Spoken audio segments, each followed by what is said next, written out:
Hello again, everyone. First Friday of the month, Ambassador Terry here with Ambassador Terry and friends. And we're going to be talking about a little bit of charged subject currently out here, diversity, equity, and inclusion, with my special guest, Eddie Turner. Welcome, Eddie. I always love talking to you about anything. This is going to be good. Hello, Ambassador. Thank you for having me again. No worries, no worries. Um, so DEI, a lot of things going on currently with Harvard.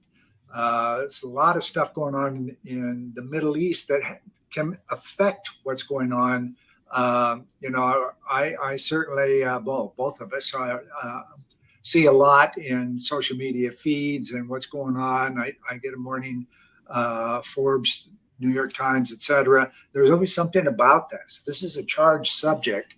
And this is in America, this is going to be a charged year because we've got a very unusual election cycle. And depending on which color, red or blue, there's a lot of charged talk on both sides. Eddie, let's talk a little bit about DEI. You and I, myself as a Native American, and you as a black man in America today, we see this. We're on top of our model, but it's still there. It's still present. What do you think? It is absolutely top of mind, and perhaps these days, no three letters strike as much fear in people or as much of a distaste as when you say those letters DEI. Absolutely, absolutely. They. It's too bad. It takes me back to I think it was about the '60s where we started the quota system in corporate. We have to have so many black people on the board. So go out and find us some tokens that won't raise their hand, won't speak up. They'll just sit there and be part of the team, and we'll pay them well. But we don't want them to be part of it. There's that quota system. Hey, Mhm. look, the next hire we do at middle managers got to be a female. So, even if you have an outstanding candidate who's a male, it's a no. I need a female, right? To keep the numbers. Those were crazy times. It's still kind of true today, wouldn't you think? Absolutely. Yeah, it's never Now, easy as a minority, be it a female or a male, and you are hired. You like to believe you're hired because of your talent, your skills, what you are bringing. And in so many cases, you quickly learn that it's tacit.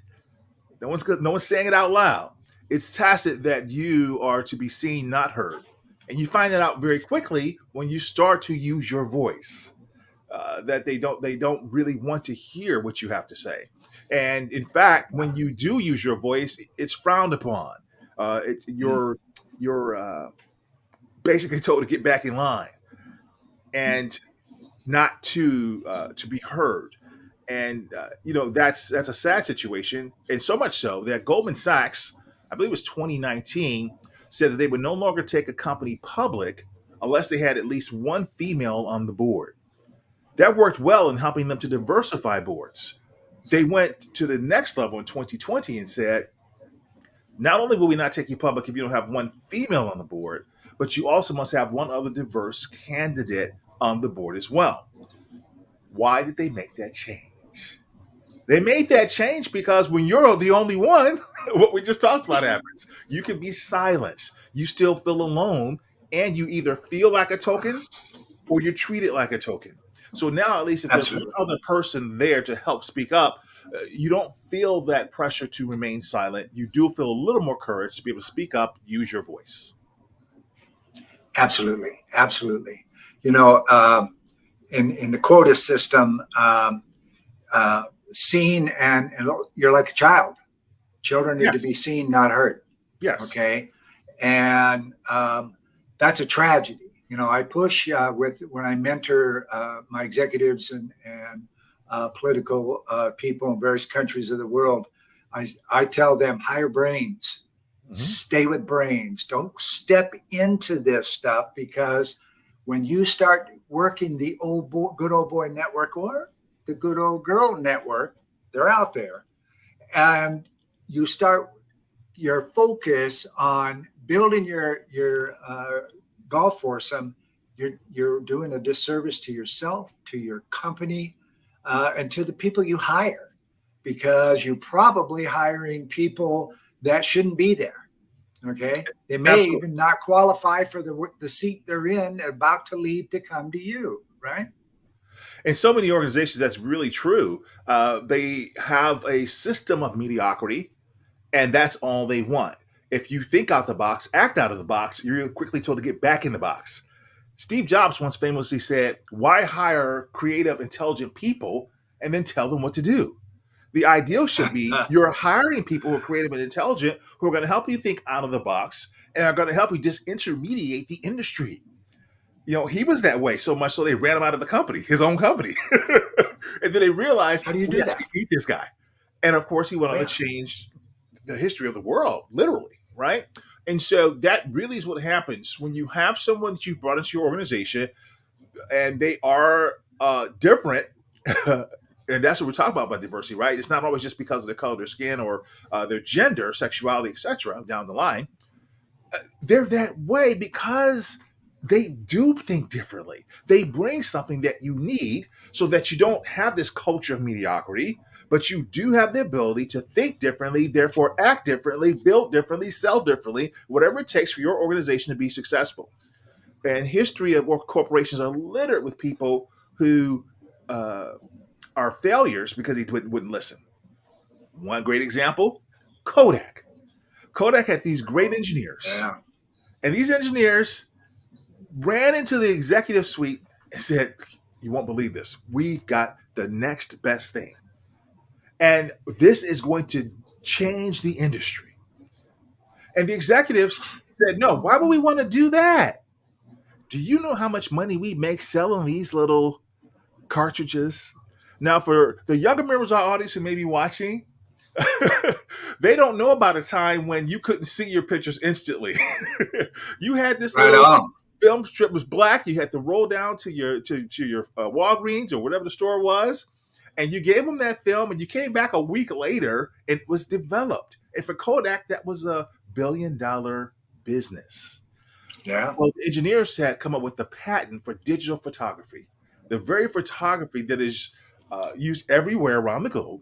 But because they rejected that out of the box thinking, because they rejected something that was so different, they ended up going bankrupt, and they were bankrupted by the very technology they created but chose not to leverage.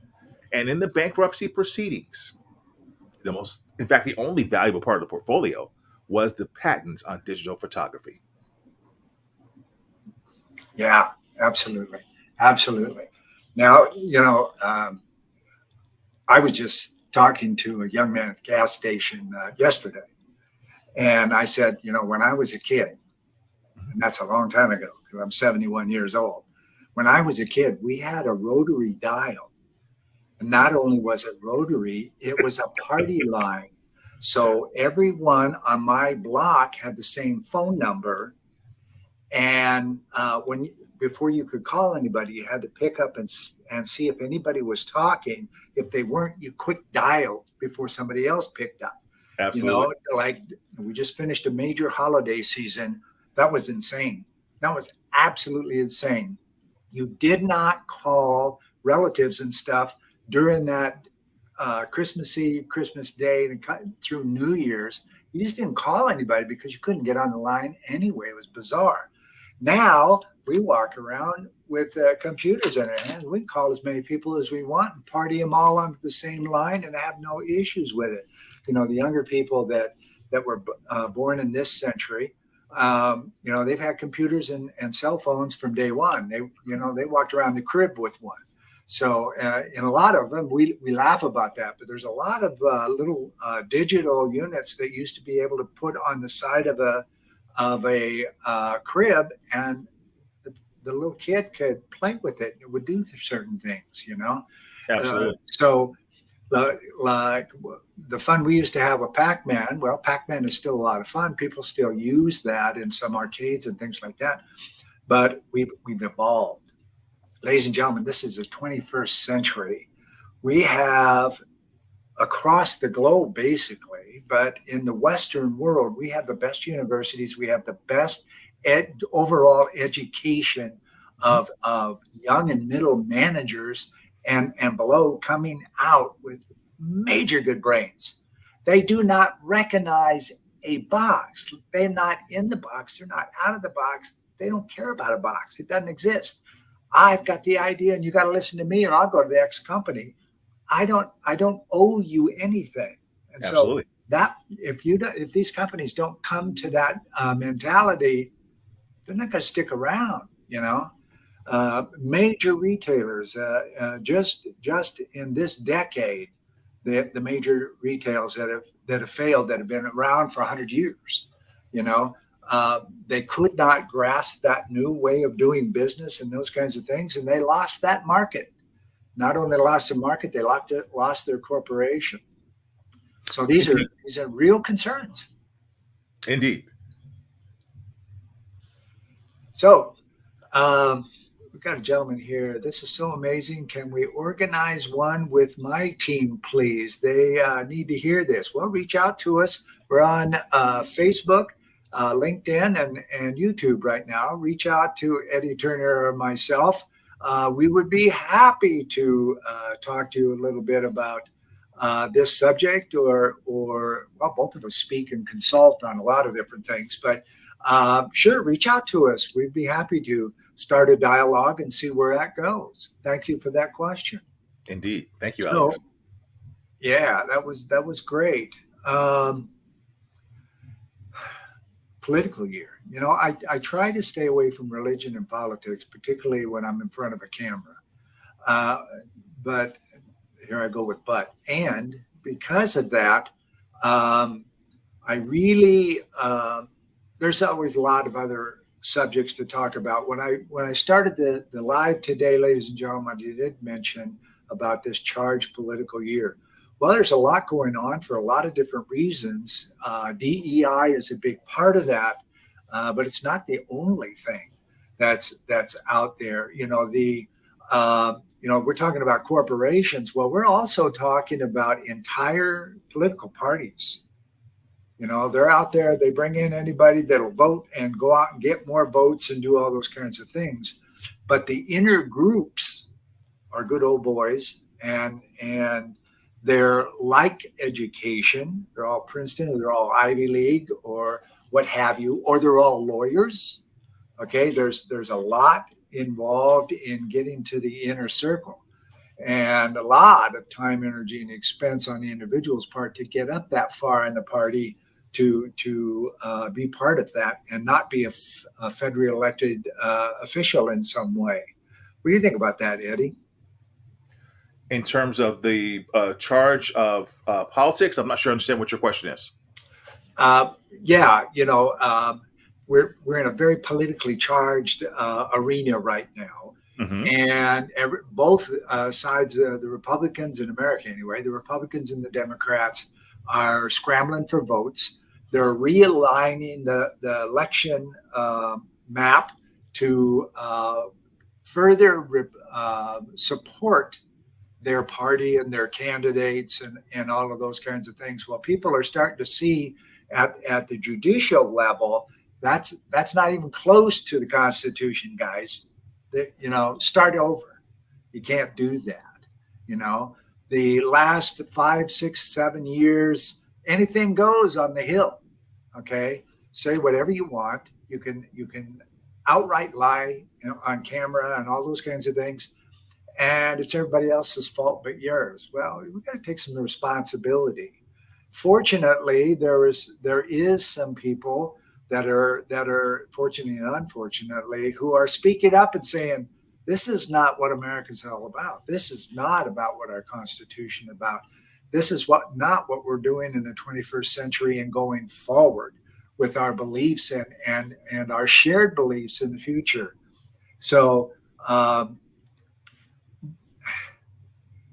DEI, in my mind, I've had a lot of discussions here in the last 3 or 4 months around DEI and how it's fitting in to the workups, to our big state elections and those kinds of things. What are you hearing out there, Eddie? If I understand your question, I think the ideal is with diversity, equity, and inclusion, the role that politics plays is how it's being legislated. In some states, there's been legislation passed in terms of what can be taught in schools, in terms of what books can be stocked in library shelves, and what teachers can talk about. And what we're seeing in a great number of the reports that come out is there's a fear among educators, fear among librarians. Nobody wants to get in trouble, or lose their job, or in some places even have criminal penalties attached to teaching about a subject that 5 years ago, 10 years ago, and certainly during my childhood, was considered just a part of every curriculum. And Right. when you don't have history taught, one of the first quotes I was forced to learn, probably in third grade, was Henry David Thoreau. Those that don't learn history are bound to repeat it.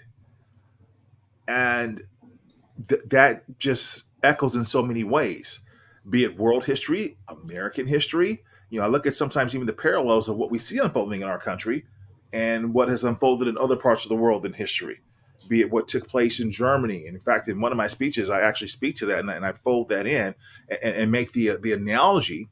And I think it is really important. So we see that happening. And so not only has it happened at the state level, but of course it's happened at the federal level in terms of what the Supreme Court decided. And so when the Supreme Court struck down the case that says changed how people view diversity, equity, inclusion at the collegiate level in terms of university admissions, corporations quickly followed suit. And the corporation that I was employed at for a while, quickly we saw a big drop in corporations clients who wanted to be, who had purchased programs, say, we don't need to do that anymore. So we weren't worried about the Exactly. checkbox. The other component that happened is, since people did not have to worry about that, well, we don't need this whole department. So good people who are really talented that I know lost their jobs.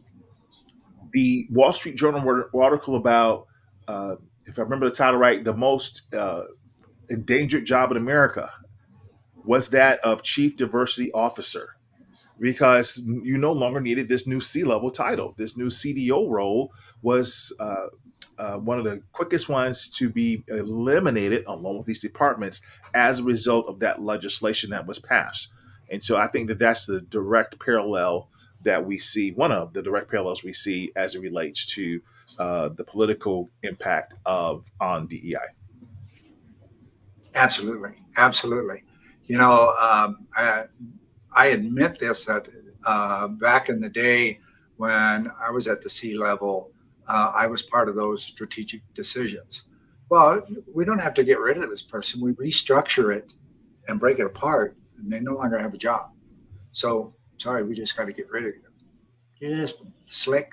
Don't have to worry about it. Give them a little unemployment and move on with what we're doing, and then decide whether or not we're going to put the department back together again later, right? But Mhm. usually it never happened because they had it successfully broken up in so many pieces, nobody was talking about it.